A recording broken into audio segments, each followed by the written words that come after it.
Hello everyone, so hope you all are doing very well. So today हम start करेंगे topic the idea of satyagraha. हमने पहले किया था फर्स्ट वर्ल्ड वॉर ऑलरेडी, जो कि स्टार्ट हुई थी 1914 में और 18 में हो गई थी ख़त्म, ठीक है। और लास्ट पैरा हमने जो पढ़ा था इस टॉपिक का, दैट वाज कि लास्ट में क्या आया, न्यू लीडर्स आए थे with new mode of struggle. So इसमें यही पढ़ेंगे, new leader is are Mahatma Gandhi ji and new mode of struggle कौन सा है, सत्याग्रह। मतलब कि it's a combination two words only, सत्य एंड आग्रह। सत्य मीन्स क्या है, ट्रुथ, और आग्रह मीन्स अ रिक्वेस्ट। मतलब गांधी जी बिलीव क्या करते थे कि हम लोग लड़ाई किए बिना, मतलब विदाउट एनी वायलेंस, हम लोग सत्य पे जीत हो सकती है सत्याग्रह के हेल्प के साथ ही। तो ज़रूरी नहीं कि फिजिकल वायलेंस की रिक्वायरमेंट है। सो गांधी जी रिटर्न बेटा इंडिया में वापस आए थे इन 1915। और कहाँ से आए थे, from south Africa. And why he believe कि सत्याग्रह काम करेगा, because when he was living in south Africa and you all know वहाँ पे ब्लैक एंड वाइट कलर को लेके बहुत इश्यूज थे, रेसिज्म को लेके। तो वो ये अपना जो ये सत्याग्रह का था top. So already in south Africa वो रेसिज्म को लेकर काफ़ी चीज़ें फाइट कर चुके थे और ये इनकी फ़िलासफ़ी थी, वहाँ पे वर्क ऑलरेडी कर चुके थे। So he believe that India में भी ये काम करेगा। Now come to this paragraph. So Gandhi ji believe क्या किया था उन्होंने कि दिस इज़ अ सत्याग्रह का एक अच्छा मेथड है अगर लोग इकट्ठे होकर चले तो। So the idea of satyagraha emphasise the power of truth. Underline this important line कि power of truth and the need to search for the truth. कि जो सच की शक्ति है, पावर है, वो ठीक है, अच्छी है, बिकॉज सच ही है जो हमेशा जीतता है, उसके अलावा कुछ नहीं है। So he suggested that if the cause, he said कि अगर कारण, सच का जो कारण है हमारी लड़ाई का वो सच है, and if the struggle was again injustice, और अन्याय के खिलाफ अगर हम लड़ रहे हैं तो हमें फिजिकल फोर्स की कोई ज़रूरत नहीं है, मतलब नॉन वायलेंस ही काफ़ी है, वायलेंस की ज़रूरत नहीं है। सो ही बिलीव कि अगर लोग इकट्ठे होकर अपने नॉन वायलेंस के साथ, अगर लोग इकट्ठे होकर नॉन वायलेंस को ही सपोर्ट करते हैं तभी हमारी जीत पक्की है। So this could be done by appealing the, now they he said कि जो ऑपरेसर्स हैं, मतलब जो अपोनेंट्स है, जो इस चीज़ को नहीं बिलीव करते, अगर वो बिलीव करना स्टार्ट कर दे और इसका साथ दे, then by this struggle truth was bound to ultimate thrive. तो इससे क्या होगा, जो सच्चाई की हमेशा जीत ही होगी। And Mahatma Gandhi ji believe that dharma of non violence could unite all Indians. अगर सत्याग्रह को सब फॉलो करते हैं, नॉन वायलेंस को फॉलो करते हैं, अल्टीमेटली सारे के सारे इंडियंस क्या होंगे, यूनाइट हो जाएंगे।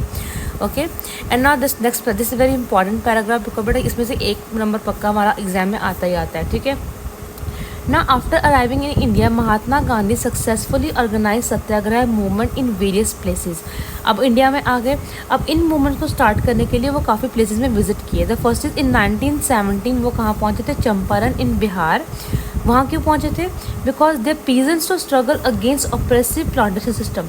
मीन्स कि जो फार्मर्स नहीं करना चाह रहे थे वो ब्रिटिशर्स करवा रहे थे। लाइक इंडिगो की प्लांटेशन थी, उससे क्या होगा, फर्टिलिटी ऑफ लैंड ख़राब हो जाएगी, फार्मर्स को लॉस होगा, no doubt.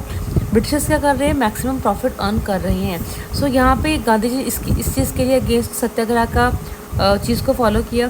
Then we have, then 1917 में he organise satyagraha to support the peasants of Kheda district of Gujarat. Again he move to Kheda, जो कि क्या है, गुजरात की डिस्ट्रिक्ट है।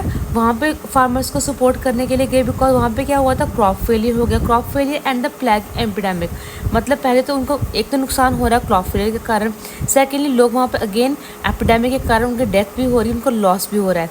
बट प्रॉब्लम क्या आ रही है, जो ब्रिटिशर्स है उनको रेवेन्यू पे करना पड़ रहा है। And here the peasants want की, क्या डिमांड थी उनकी, दैट रेवेन्यू कलेक्शन भी रिलैक्स, कि थोड़ा रिलैक्सेशन मिल जाए, उनको रेवेन्यू ना पे करना पड़े, because they can't afford, because already crop fail हो चुका है और एपिडेमिक फैल चुका है। वो ऑलरेडी बहुत जो पेजेंट्स है वो सफ़र कर रहे हैं, and in that case revenue pay करना उनके लिए बहुत डिफिकल्ट है। Then in 1918 Mahatma Gandhi went to Ahmedabad to organise satyagraha movement. अब 1918 में वो कहाँ पे गए, अहमदाबाद में गए थे। वहाँ पे क्यों गए थे, क्योंकि वहाँ कॉटन मिल वर्कर्स को दिक्कत थी ना। है गांधी जी ने एक और चीज़ बताई थी कि अगर इंडिया में लोग हमारे सफ़र कर रहे हैं, चाहे वो इंडियंस के कारण, चाहे वो किसके कारण है, ब्रिटिश के कारण है, but Gandhi ji will support the Indians, चाहे वो किसी के। अब यहाँ पे कॉटन मिल वर्कर का बेटा जो था ऑनर, वो था Indian, but still Gandhi ji ने सत्याग्रह को फॉलो करके वहाँ के वर्कर्स के लिए फाइटिंग की। Now this is very much important, और इसको याद करने के लिए हमारे पास, so look at this timeline. Ten में क्या करना है अपने याद 1914 एज यू ऑल नो 1914 में वर्ल्ड वॉर स्टार्ट हुई थी, मैं 18 तक जाना है। सब 14 में क्या हुआ, वर्ल्ड वॉर 1 स्टार्ट हो गई। 15 में क्या हुआ, महात्मा गांधी जी रिटर्न टू इंडिया, कहाँ से आए थे, साउथ अफ्रीका से आए थे। देन 16 में क्या हुआ, he travel to understand the condition of India, ठीक है। वो इंडिया में ट्रैवल करना स्टार्ट किया ताकि लोग वहाँ पे क्या कर रहे हैं, कैसे कौन मतलब कहाँ कहाँ दिक्कतें, सो ही कैन हेल्प हिम, तो उन्होंने ट्रैवल करना स्टार्ट कर दिया।